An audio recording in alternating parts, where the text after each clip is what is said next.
कहानी की शुरुआत होती है चाइना के एक शहर में, जहां एक औरत ने एक खास बच्चे को जन्म दिया था। इस बच्चे के सर पर एक छोटा सा सींग था, इसीलिए उसकी माँ ने उसका नाम लू चैन रखा, जिसका मतलब होता है एक अजीब इंसान। लू चैन के पिता एक बहुत ही अमीर बिजनेसमैन थे, लेकिन वो अपने परिवार का बिल्कुल ध्यान नहीं रखते थे। जब एक बच्चा हो जाने के बावजूद भी उसका स्वभाव नहीं बदला, तो आखिरकार लू चैन की माँ को उसके पैसे चुरा कर अपना और अपने बेटे का पेट पालना पड़ा। एक रात लू चैन गली में दूसरे बच्चों के साथ खेल रहा था, तभी वहाँ एक तमाशा दिखाने वाला आदमी आया और बच्चे खुश होकर उसे देखने लगे। लेकिन इसी बीच कुछ शरारती बच्चों ने लू चैन का खाना छीनने की कोशिश की, और जब उसने मना किया तो उनके बीच में हाथापाई शुरू हो गई। अचानक एक बच्चे ने लू चैन के छोटे से सींग पर मुक्का दे मारा, जिससे लू चैन वहीं बेहोश होकर गिर पड़ा। पर कुछ ही पलों में वो फिर उठ खड़ा हुआ और उसने शरारती बच्चों की वैसे ही धुलाई की जैसा उसने थोड़ी देर पहले तमाशे में देखा था। उसे देखकर वो कुंफू दिखाने वाला योद्धा भी हैरान रह गया,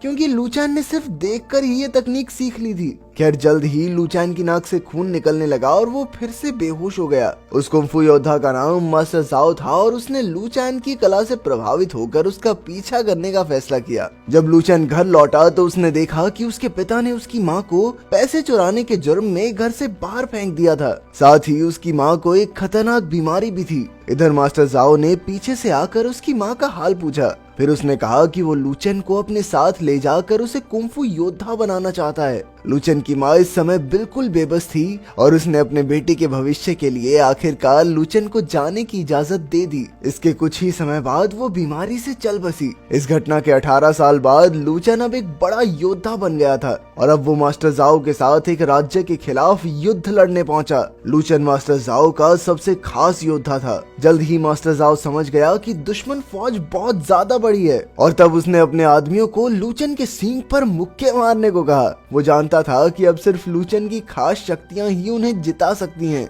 तभी जाओ के आदमियों ने वही किया, और अचानक लू चैन एक ताकतवर योद्धा में बदल गया। जल्द ही उसने सारी दुश्मन फौज के छक्के छुड़ा दिए और आखिरकार वहीं बेहोश होकर गिर पड़ा। इसके बाद उसके साथ ही उसे वापस अपने अड्डे पर ले आए। फिर मिस्टर डोंग नाम का एक आदमी लू चैन का इलाज करने आया। जब लू चैन की आंख खुली तो मिस्टर डोंग ने उसे बताया कि उसे किसी को भी अपने सींग को छूने नहीं देना चाहिए। साथ ही मिस्टर डोंग ने उसे चैन कुंफू स्टाइल सीखने की सलाह दी, क्योंकि ये कुंफू उसकी आत्मा और दिमाग को एक साथ लेकर चलेगा। लेकिन जब मास्टर जाओ को ये बात पता चली तो उसे मिस्टर डोंग पर बहुत गुस्सा आया। मास्टर जाओ ने डोंग को मुकाबले के लिए ललकारा, ताकि ये फैसला हो जाए कि असली कुंफू मास्टर कौन है। जल्द ही उन दोनों में मुकाबला शुरू हो गया, पर जल्द ही मिस्टर डोंग जाओ पर भारी पड़ने लगा। अंत में उसने जाओ को हराकर उसके सभी फौजियों के सामने बेइज्जत कर दिया। फिर रात को जब सब सो रहे थे तो अचानक दुश्मन फौज ने मास्टर जाओ के अड्डे पर चुपके से हमला कर दिया। अचानक लू चैन की आंख खुली तो उसने देखा कि चारों ओर आग लगी थी और हाहाकार मचा हुआ था। इस हमले में कई फौजियों और मिस्टर डोंग की भी मौत हो गई। मरते हुए भी मिस्टर डोंग ने लू चैन को फिर से चैन स्टाइल कुंफू सीखने की सलाह दी। उसने बताया कि चैन नाम के गाँव में मास्टर चैन नाम का एक योद्धा रहता है, जो उसे एक खास कुंफू स्टाइल सिखा सकता है। डोंग के मरने के बाद लू चैन तुरंत चैन गांव को ढूंढने निकल पड़ा।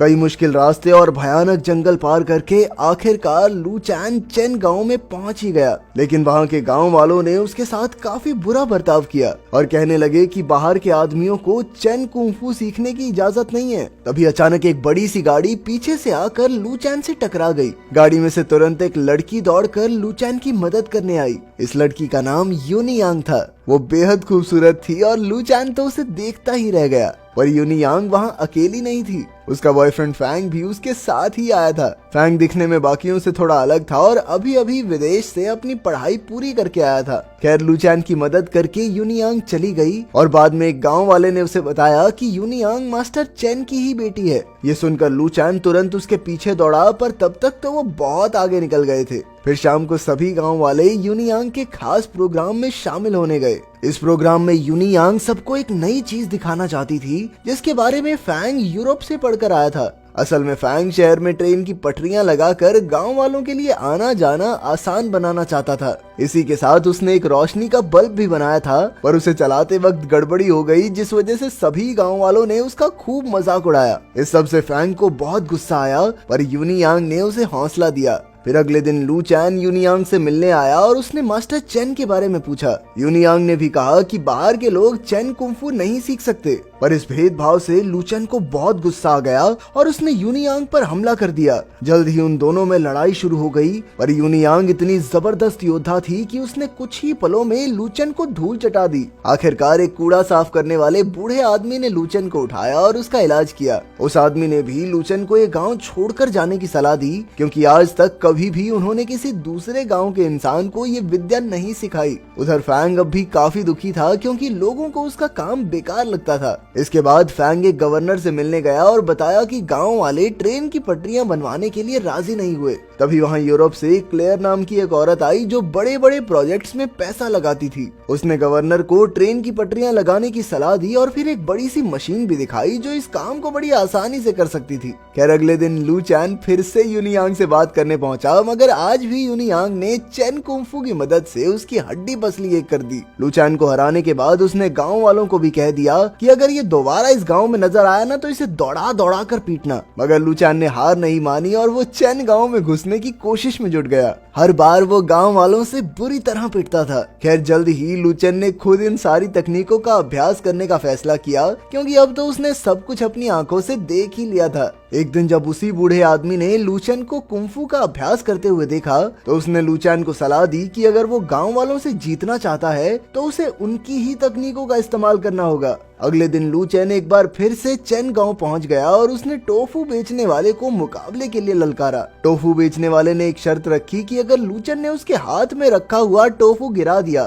तो जीत लू चैन की होगी। जल्द ही मुकाबला शुरू हुआ और लू चैन जोरों शोरों से लड़ने लगा, पर तभी उसे बूढ़े आदमी की बात याद आई और फिर उसने टोफू बेचने वाले की तकनीकों से ही उसे हरा दिया। उस वक्त यूनियांग भी ये मुकाबला देख रही थी और लू चैन की लगन को देखकर वो काफी प्रभावित हुई। खैर मुकाबला जीतने के बाद लू चैन उस बूढ़े आदमी का शुक्रिया अदा करने पहुंचा, पर वो इतना थक चुका था कि अचानक बेहोश हो गया और साथ ही उसके नाक से खून बहने लगा। उधर फैंग भी क्लेयर की दी हुई रेल रोड मशीन लेकर चेन गांव में आ पहुंचा। अब वो सभी गांव वालों के घर तोड़कर वहां रेल की पटरियां बिछाना चाहता था। उसके साथ ही क्लेयर और उसकी टीम भी आए थे। इसके बाद फैंग ने पूरे चेन गांव में गवर्नर का वारंट लागू कर दिया, जिसके मुताबिक सभी चेन निवासियों को अगले 6 दिन के अंदर अंदर पूरा गांव खाली करना होगा। जब यूनियांग को इसकी खबर मिली तो वो गांव के सरपंच से बात करने पहुंची, पर किसी के पास भी इस मुसीबत का कोई हल नहीं था। फिर सरपंच ने कहा कि सिर्फ एक आदमी हमें इस मुसीबत से निकाल सकता है और वो है खुद मास्टर चेन। पर मास्टर चेन तो कई साल पहले ही गांव से गायब हो गया था।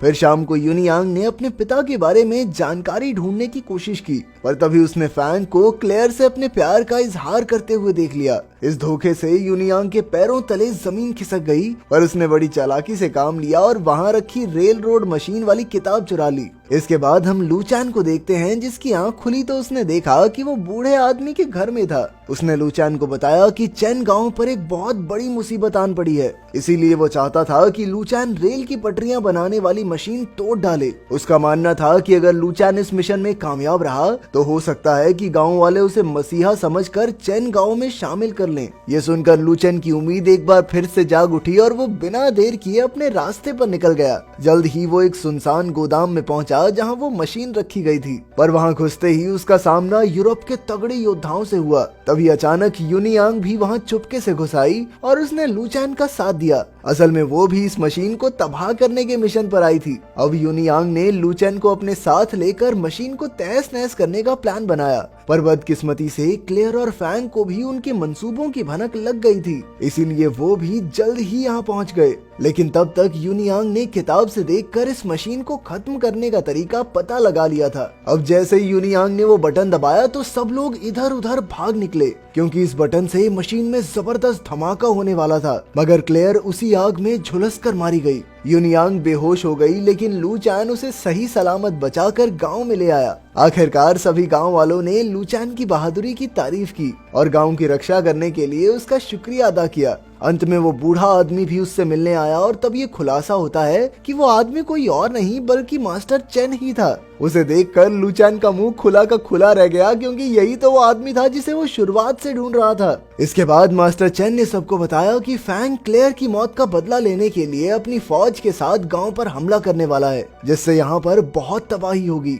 इसीलिए मास्टर चेन ने सभी गांव वालों को समझाया कि उन्हें एक साथ होकर लड़ना होगा। जल्द ही गांव वाले युद्ध की तैयारी में लग गए। आखिरकार मास्टर चेन ने टावर से देखा कि फैंग अपनी फौज के साथ यहाँ आ पहुंचा था, मगर चेन और उसके लोग भी फैंग और उसकी फौज का सामना करने को तैयार थे। जल्द ही लड़ाई शुरू हो गई और उधर यूनियांग ने फैंग को अपनी बातों में फंसाने की कोशिश की, लेकिन फैंग ने उसकी एक ना सुनी। इधर लू चैन भी गांव वालों के साथ फैंग की फौज का खात्मा करने में जुट गया, पर अचानक जब उसने यूनियांग को बचाने की कोशिश की तो गोली सीधा लू चैन के सीने में जा लगी। जब मास्टर चेन ने ये देखा तो वो गुस्से से आग बबूला हो उठा और उसने फैंग और उसकी फौज को बुरी तरह हराकर गांव से भगा दिया। आखिरकार वो जीत गए और बेहोश लू चैन को सरपंच के पास लाया गया। मास्टर चेन भी वहीं मौजूद था और तब सबको पता चला कि लू चैन ने देख देख कर चेन कुंफू स्टाइल सीख लिया था। इस पर कई बुजुर्ग लोग लू चैन पर चेन कुंफू स्टाइल को चोरी करने का इल्जाम लगाने लगे, पर मास्टर चेन इससे बिल्कुल सहमत नहीं था।